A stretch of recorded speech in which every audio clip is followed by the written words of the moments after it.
So ప్రస్తుతం తీసుకుంటే ఏంటంటే చందు చనిపోయినటువంటి వార్త అందరికి తెలిసిందే. తన నివాసంలో ఉండడం జరిగింది. శిల్పతో ఆయన ఉన్నా కూడా శిల్ప గారితో 5 సంవత్సరాల నుండి ఆయన ఎలాంటి రిలేషన్ లేదని తను కూడా చెప్పడం జరిగింది. సో నేనైతే సికింద్రాబాద్ లో చందు వాళ్ళ హస్బెండ్ అండ్ వైఫ్ ఉండేటువంటి ఇంటి దగ్గరికి అయితే వచ్చామండి. ఒకసారి వాళ్ళ ఇంటి విధానం కూడా ఎలా ఉంటది ఒకసారి మనం చూసి చూద్దాం. బట్ డోర్ అయితే ఓపెన్ చేస్తే ప్రజెంట్ వాళ్ళు లాక్ చేసుకొని అయితే వెళ్ళారు. సో ప్రస్తుతం ఇదే శిల్ప చందు ఉన్నటువంటి వాళ్ళు ఉన్నటువంటి ఇల్లు ఇదే ప్రస్తుతానికి సికింద్రాబాద్ లో. కొంచెం లోపట తీసుకుంటే సో వీళ్ళు లాక్ చేశారు, ఎందుకంటే అందరూ అక్కడే ఉండడం జరిగింది కాబట్టి. ఇందులోనే చందు ఉండడం జరుగుతుంది అట. వచ్చినప్పుడల్లా వాళ్ళిద్దరు ఎంత మాట్లాడకపోయినా పిల్లల కోసమే వాళ్ళ రిలేషన్ మెయింటైన్ చేశారని చెప్పేసి అర్థమవుతుంది. ఇద్దరు చిన్న పిల్లలు.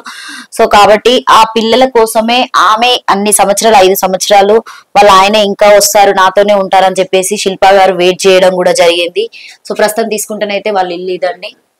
సో చందు సికింద్రాబాద్ అంటే అక్కడ మణికొండలో ఉన్నటువంటి పవిత్ర జయరామ్ తో ఉన్నటువంటి సంబంధంలో ఆయన 5 సంవత్సరాల నుండి వాళ్ళతోనే ఉండడం జరిగింది. బట్ చందు ఇక్కడే వాస్తవానికి సికింద్రాబాద్ లో శిల్పతో ఉన్నటువంటి ఇంట్లో ఎప్పుడు వచ్చినా కూడా ఇక్కడే ఉండడం జరుగుతుందట. ఇక్కడ ఉన్నటువంటి కాలనీవాసులు కూడా చెప్పడం జరుగుతుంది. సో ప్రస్తుతానికి అయితే వాళ్ళ ఇల్లు కూడా మీరు చూసారు. చందు వాళ్ళది చాలా పెద్ద ఫ్యామిలీ. ఇప్పుడు మీరు 16 మంది ఉన్నారు, 5 అన్నదమ్ములు. ఇంతమంది ఉండగా కూడా ఏ రోజు కూడా మీరు పవిత్ర జయరామ్ దగ్గరికి వెళ్ళొద్దు, మంచిది కాదు, మనకి ఆల్రెడీ పెళ్ళైంది, పిల్లలు ఉన్నారని మీరు ఏ రోజు చెప్పలేదా? అందరు చెప్పారు, వద్దు నీ లైఫ్ కింద ఖరాబ్ చేసుకుంటూ భార్య బిడ్డలు ఉన్నారంటే నవ్వుకుంటూ వెళ్ళాడు. లైట్ తీసుకొని చెప్తుంది కదా. కోడల్ని అడిగితే ఏమంటదంటే ఇంకా ఎక్కువ కోపం వస్తుంది ఆయనకి అన్నట్టు. ఇంకా నాతో పాటు సాయన్న ఉన్నాడు. ఎందుకంటే వాళ్ళిద్దరి మధ్యలో ఫ్రెండ్షిప్ చాలా వరకు అందరికి తెలిసినటువంటి విషయం. అసలు అంత ధైర్యం చందు చేయడానికి కారణం ఏంటి? అసలు పవిత్ర జయరామ్ వీళ్ళకి తెలుసా? ఎందుకంటే చందుతో పాటు వీళ్ళు కూడా ఇండస్ట్రీలో ఉంటారు. ఎందుకంటే ఆయన అఫీషియల్ గా కూడా నేను చెప్పడం జరిగింది అని చెప్పేసి సోషల్ మీడియాలో చెప్పడం జరిగింది, పోస్ట్ చేయడం కూడా జరిగింది. దాని గురించి ఒకసారి అడుగుదాం. సాయన్న చెప్పండి, చందుతో మీకున్నటువంటి రిలేషన్ ఎలా ఉంటది? మీతో ఎప్పుడైనా షేర్ చేశాడా? ఈ విషయం అయితే ఎప్పుడు షేర్ చేయలేము. పవిత్ర జయరామ్ అస్సలు చేయలేదు. ఈ ఫస్ట్ ఉన్న వదినతోనే మేము 2-3 ఫంక్షన్కి వెళ్ళినాము. శిల్ప గారితోనే మేము ఆ అమ్మనే ఆ వదినే ఉన్నది అనుకుంటాము. ఎప్పుడైనా సరే ఇండస్ట్రీలో ఒక క్యారెక్టర్ల కోసం ఏదైనా అదే డిస్కషన్ చేద్దాం. మా ఫ్యామిలీ ఆ ఫ్యామిలీ ఎప్పుడు మా అనలే. చందన కూడా ఫ్యామిలీ కోసం ఎప్పుడు మాట్లాడలేదు. ఈ విషయం అయితే బెంగళూరులో ఇది అయినాక టీవీలో చూసినాక తర్వాతనే మాకు ఎరికైంది. అంటే మీకు ముందు ఎప్పుడు ఏం షేర్ చేయకపోయినా మీరు కూడా ఇండస్ట్రీలో ఉంటారు కదా, అఫీషియల్ గా కూడా నేను చెప్పడం జరిగిందని చెప్పేసి అన్నాడు. అంటే మీడియా పరంగా కాకపోయినా కూడా జనరల్ గా సీరియల్ ఆర్టిస్ట్ అందరికీ తెలుసు అని చెప్పేసి ఆయన చెప్పడం జరిగింది. అది ఎంతవరకు నిజం? సరే, ఇప్పుడు జనరల్ గా ఇండస్ట్రీలో ఎలా ఉంటారు, అందరితోని రీల్ చేస్తారు, అందరితో ఉంటారు. అందరు ఆయన కూడా ఆ విధంగానే ఆయన ఫ్రెండ్ గానే ఉన్నాడు అని మేము అనుకున్నాం. చాలా రీల్లో ఆయన ఫోన్ లో అక్కడిక్కడ చూసినాము చాలా అని, అది మామూలుగా అనుకున్నామని. ఈ విధంగా వాళ్ళతోని ప్రేమలో ఉండడం మాకు తెలియదు. ఇది అయినాకనే మాకు ఎరికైంది. అంటే చందు యాక్సిడెంట్ జరిగిన తర్వాత మీతో మాట్లాడడం జరిగిందా, లేకపోతే అంత ముందుకు ఎప్పుడైనా మాట్లాడారు? అంతకుముందు ఇక బెంగళూరు పోకముందుకు ఇక్కడనే మాకు 4 days తర్వాత కలిసిండు. కలిసి అన్న ఏం సినిమా చేస్తున్నా ఏందని అంటే, అన్న ఇట్లా ఒక సినిమా అడ్వాన్స్ తీసుకున్నా, మంచి క్యారెక్టర్, ఎమ్మెల్యే తమ్ముని క్యారెక్టర్ అని అన్న, ఇలాంటి నీకు ఫీచర్ ఉన్నది, బాగున్నది, ఇంకా కొద్దిగా గట్టి ట్రై అని అంటుండే. నేనే ఏ సినిమా చేసినా కూడా అన్నతో చెప్తుండే, అన్న నీ ఫొటోస్ పంపించండి. రీసెంట్ గా నాకు ఫొటోస్ పంపించిండు.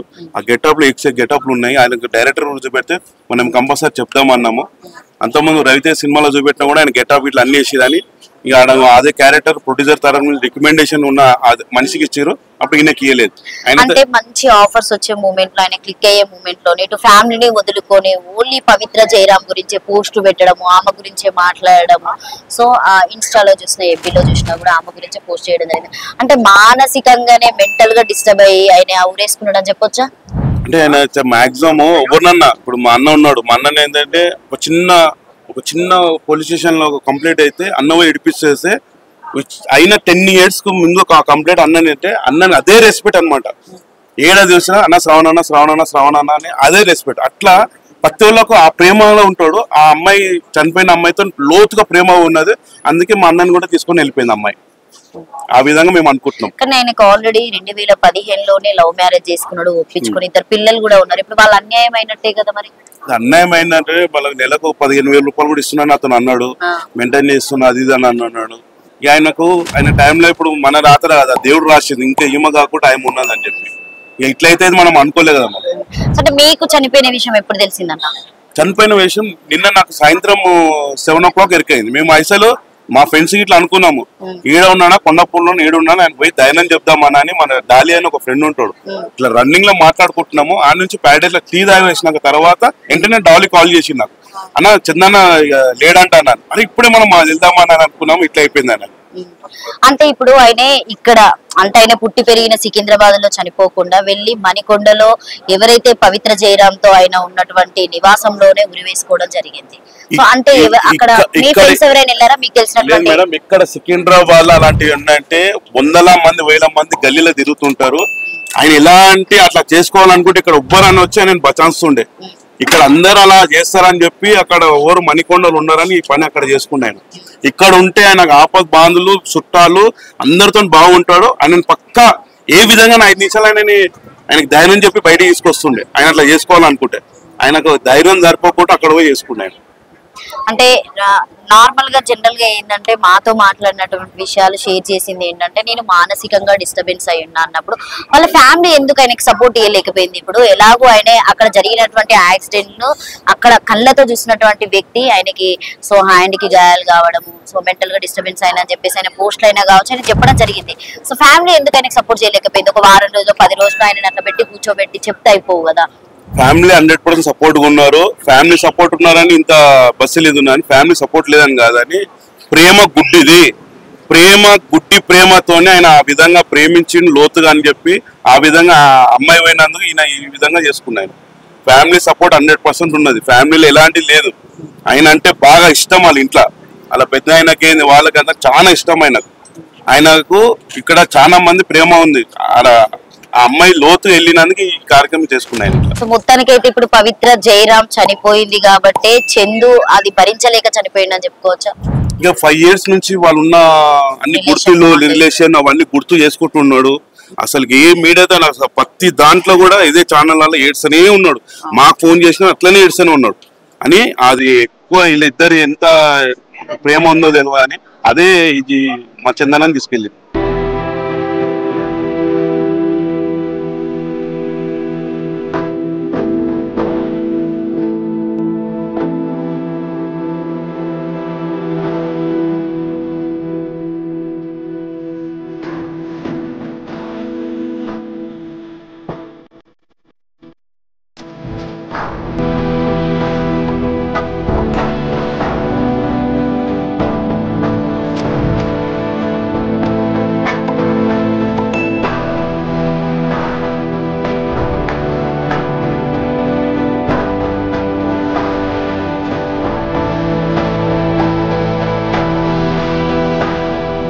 చెట్లు 16వ తారీఖు రోజు కొంచెం డీజే పండే మేడం, హౌస్కి డీజే పండే, నా డబ్బులు వచ్చినాయి. 16వ తారీఖు డబ్బులు వచ్చినాయి, డబ్బులు తీసుకున్నాను.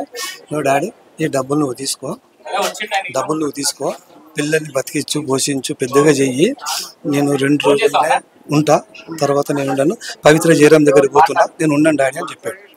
10 మంది ఉన్నాం. అంటే ఒక పోస్ట్ వచ్చేసి పవిత్ర నన్ను పిలుస్తుంది ఆమె పుట్టినరోజు అని చెప్పేసి నేను వెళ్తున్నా అని చెప్పేసి ఇన్స్టాలో పోస్ట్ చేయడం జరిగింది. ఆమె గురించే పోస్టులు చేసినప్పుడు మీరెందుకు ఆయన దగ్గరగా పట్టుకొని మీరెందుకు ఇంట్లో తీసుకోలేకపోయింది? మరి రాడు మేడం, రాడు. మా కోడలు చెప్పినా కూడా రాదు, పట్టించుకోడు ఆయన. మాకు అదే నాకు దేవత, మాకు ఆమెనే ముఖ్యం. అంటే ఆమె ఇప్పుడు మనందరి మధ్యలో ఆమె వల్ల మేడం, ఆమె వల్లనే మా కాపురం అంతా నాశనం అయిపోయింది. నా కోడలు గాని మేము గాని మాతోని 5 సంవత్సరాల నుంచి మాట్లాడడానికి వస్తలేడు. డాడీ తిన్నావా, అన్నం తిన్నావా, మమ్మీ తిన్నావా, పిల్లలు ఎట్లున్నారు, స్కూల్ పోతున్నారా లేదా, ఏది లేదు. మరి ఎట్లా బతుకుతారు? ఇప్పుడు మీరు పెద్దల మధ్యలో ఎప్పుడు పెట్టి 16వ తారీఖు నిన్న లేకుండా మొన్న ఆ రోజు చెప్పాం, డాడీని అటువంటి పని చేయని నేను చేసుకున్నాను. చెప్పిన తర్వాత నిన్న పొద్దున ఉదయం వెళ్ళాడు మేడం. 6ంటికి 10ంటికి వెళ్ళాడు, ఇంట్లోకి వెళ్ళాడు. 11 రాలేదు, 12కు రాలేదు, 1కి రాలేదు, 2కు రాలేదు, 3కు తినే టైం కూడా రాలేదు. రాలేకపోతే ఏం చేసి మా చిన్న కోడలు మా శిల్ప గారు ఒక 3 పిల్లలు ఇటువంటి వాళ్ళని పలానా జాగాలో పోయి చూసినపో అని చెప్పి పంపించింది. ఫ్రెండ్స్ మీరు దాదాపు మస్తు ఫోన్ చేసిన అందరు ఫ్రెండ్స్ ఫోన్ చేస్తే మాకు ఏం చెప్పలేదు, మాకు రాలేదు అని చెప్పారు. అయితే 3 పిల్లలు మణికొండ పోయారు బండి వేసుకొని. మణికొండకు పోయిన తర్వాత అట్లా డోర్ లాక్ ఉంది. డోర్ లాక్ ఉంటే ఫోను ఆన్ చేసింది 1 నంబర్ తోటి. అందులోకి మోగుతుంది రింగ్, రూమ్ లోకి వెళ్ళి లోపలికి బోల్ట్ వేసుకున్నాడు. ఓకేనా మేడం, అది 10:30-11 ప్రాంతంలో జరిగినట్టుంది మేడం. ఉదయమే మాకు వస్తాడు అని చెప్పి మేము ఎదురు చూస్తా ఉన్నాం. జరగత మా కోట అట్లా చేసింది కాబట్టి మాకు బయటపడింది. చివరిగా మీతో ఎప్పుడు మాట్లాడే 16వ తారీఖు అదే లాస్ట్, అందరితోటి అదే లాస్ట్. అంత ముందుకి ఎలా ఏమైనా చెప్పేవాడా? మాకు మాట్లాడు మొత్తం రాను మా ఇంటికి. చందు ఇంటర్వ్యూ చేసినప్పుడు నేను చనిపోతాడని అయితే నేను ఎక్స్పెక్ట్ చేయలేదు. చేయలేదు. ఆయన ఒకటే ఏం చెప్పాడంటే, నాకు మేకప్ వేయండి, మేకప్ తోనే నన్ను తీసుకెళ్లాలని చెప్పేసి నా లాస్ట్ ఇంటర్వ్యూలో మొన్న నాకు చెప్పడం జరిగింది. 3 days బ్యాక్ నలుగురికి ఇచ్చాడు ఆఫర్. ఇది నాకు నలుగురిలో లాస్ట్ ఇంటర్వ్యూ నేను చేసేవాడిది. చేసినప్పుడు కూడా నేను చెప్పా, 1 hour ముందు మాట్లాడా, 1 hour తర్వాత మాట్లాడా సాయి వాళ్ళ ఇంట్లో. మాట్లాడినప్పుడు కూడా ఏం చెప్పాడు, నేను ఇవాళ లాంటివి ఏం చేయ, ఎందుకంటే వాడి ధైర్యం ఏంటో కూడా నేను చూసినటువంటి వ్యక్తినే, మీతో కూడా తెలిసే ఉంటది. ఎందుకంటే ఫైనల్ గా చెప్పిన మాట అయితే అదే అంకుల్. మాకు చెప్పేది నేను ఉండను డాడీ, పోతున్నా పవిత్ర జయరాం దగ్గర పోతున్నా, పిల్లల్ని జాగ్రత్తగా చూసుకో, ఈ అమౌంట్ ఉన్నది చదివించు, ఒక ఇల్లు అన్న కొనించు, వాళ్ళకి ఇల్లు లేదు, నేను కష్టపడిన డబ్బు నేను నీకు ఇస్తున్నా, వాళ్ళని పోషించు. ఆమెకు ఎవ్వరు లేరు, మాకు కూడా ఎవ్వరు లేరు, నేను వాళ్ళకు నేనని చెప్పి మాట ఇచ్చిన పెద్దల సమక్షం నేను మాత్రం అవి ఇల్లు కొనేసి ఇల్లు కట్టిస్తాను.